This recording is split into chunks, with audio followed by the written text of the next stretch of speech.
Hello everyone, today we're going to talk about Chanel's Spring 2014 collection, and as you can see this is a very colorful but wearable look, and I'm very excited to share the products with you because I actually have really fallen in love with this collection, and it's one of the spring Chanel collections that I think quintessentially scream out Chanel, and it just has a really classic chic look and it's very versatile. So I chose to go with a brighter lip, but you can always tone it down, tap it on like a stain, and top it off with a sheer gloss. But I did want to focus on a look with a little bit more impact because I've been doing a lot of natural and fresh-faced makeup tutorials, so I figured I would mix things up and do something a little bit more smoky, a little bit more color. So I hope you guys enjoy this take on Chanel's Spring 2014 collection, but as usual I'm going to review the products for you before we get into the actual makeup application. So I'm actually going to begin with the nail polish, and I am wearing number 605 on my nails, and it is a limited edition color. I was hesitant about this color at first because I generally don't gravitate towards warm reds, and this one is more of a watermelon, slightly orange toned red. But I found that this particular color is so bright. It's one of the brightest reds that Chanel has done in quite a few years, so I highly recommend it. I think it's one of the most beautiful Chanel nail polishes that I own, and it also wears really well. It is the most similar to Guerlain's A la Parisienne. If you have that nail polish, I've talked about that one before as well, and I love both, but the Chanel 605 is a little bit more on the red side. So now for the lips, since I did mention the lips already, I'm wearing the number 136 Rouge Allure, and again I was hesitant about this red as well too because it is more of a watermelon shade, and at first I didn't know if it would suit my complexion, but I do really like it. I think it provides a lot of contrast against my minty colored sweater.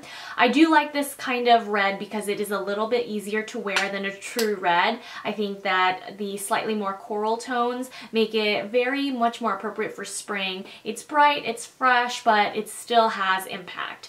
And now for the 179 Glossimer. I absolutely love this color, and a lot of people have asked how close it is to Syrup, which has been discontinued, and it is fairly close. My friend Sabrina of the Beauty Lookbook has comparison swatches up on her blog if you're interested, but Syrup is more of a sheerer peachy color, and this is actually quite pigmented, so I can wear this alone, and it has more of a milky bright pink with a slight peach lean effect, so it is definitely more pink, brighter, and pigmented than Syrup. So if you love Syrup, you might love this a little bit more because I definitely prefer this one. And this is probably one of the best Glossimers that I have seen released since Volupte. Now for the blush that I'm wearing today, which is the Le Blush Creme de Chanel, and I have number 69, and this is the lighter of the two. It is a very bright peach, and it has a slightly red tone, but it doesn't make my complexion look ruddy. In fact, I find that it's very flattering considering how red toned it is,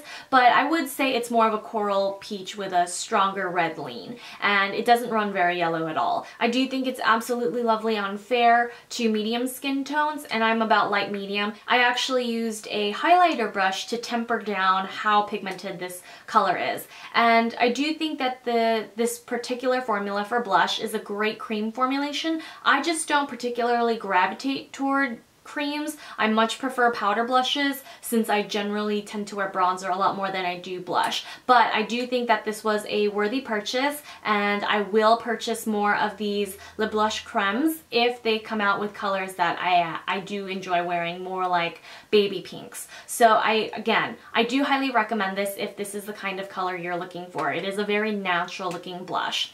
And last but not least, for the eyes, which is my favorite part of this collection, I feel like Chanel did such a beautiful job. I did skip the eyeshadow quad, which is less dramatic. Today, as you can see, I went with a smokier look, and I really focused on the depth and smokiness and layering of the purples. So I'll start with the cream eyeshadow, the Illusion d'Ombre, and this is number 92, and at first I wasn't totally impressed because this has a slightly less creamy texture than I'm used to.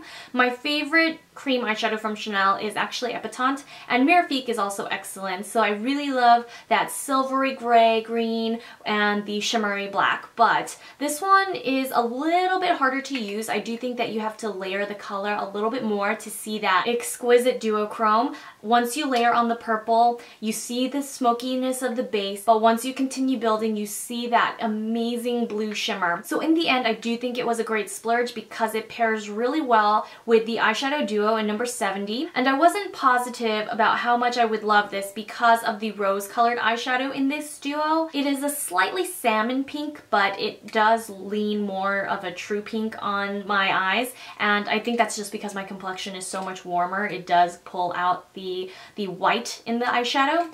And overall, I think this is one of my favorite eyeshadow duos from Chanel. The purple is not too intense. It's not too smoky. It can be sheared out and worn as eyeliner. It's very, very versatile. And I generally don't wear pink eyeshadows, especially with purple, because I feel like it's too typical of a combination, but I feel like these together make the perfect purple smoky eye, but it has a modern twist instead of using, you know, the standard silver black, you know, and brown transitional color. So long story short, I highly recommend that you invest in this pairing if you like a purple smoky eye. I think you can't go wrong as long as you fiddle with the colors and see what brushes and what, you know, application techniques work for you. And now without any further ado, let's begin with the tutorial.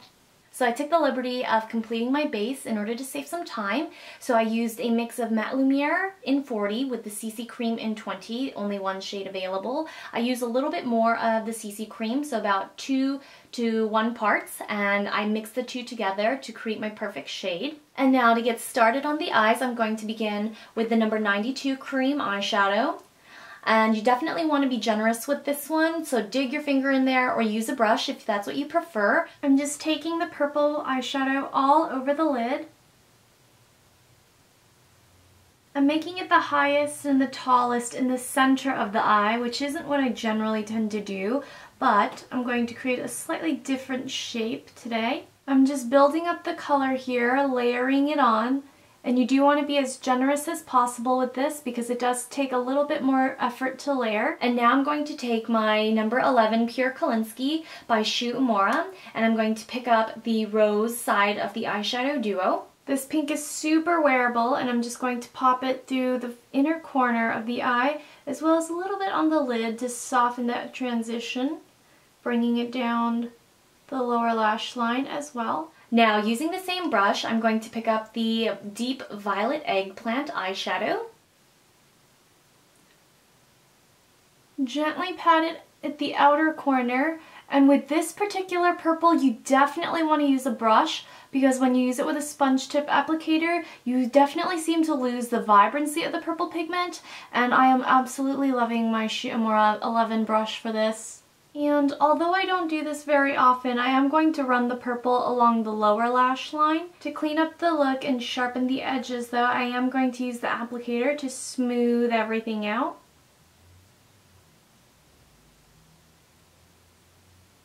And now last but not least, I'm just going to take a hint more of that pink eyeshadow and blend out the crease. And to add the finishing touches on the eyes, I used the Hourglass Film Noir Mascara with Velour False Lashes. So here is the eye look complete, and now I'm going to apply my blush. I'm actually going to use a Hakuhodo angled brush and gently dab this formula onto the cheeks. A little goes a long way, so I'm just going to blend out what I have on the brush without picking up any excess product or extra product.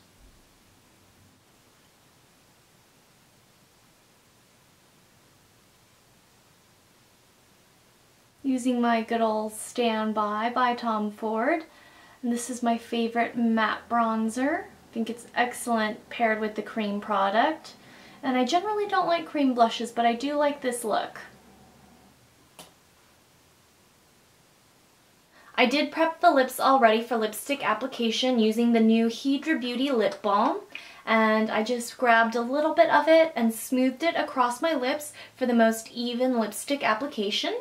Now that the look is almost complete, I'm going to finish off with the lips, starting with lipstick, and this is a Rouge Allure.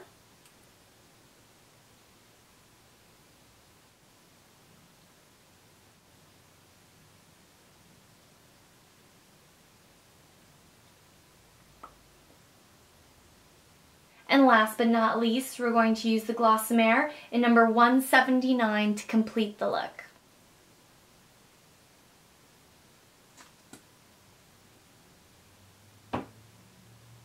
And this is the completed look. I know it's a lot of color, but I do find all the individual parts wearable if you don't want to wear them all together at once like I did today. But I hope that you found seeing the products in action a little bit more helpful in choosing your selections. And again, I absolutely love the number 605 nail polish, and I highly recommend you pick this up before it's gone. So thanks so much for tuning in, everyone, and I'll see you all very soon. Bye.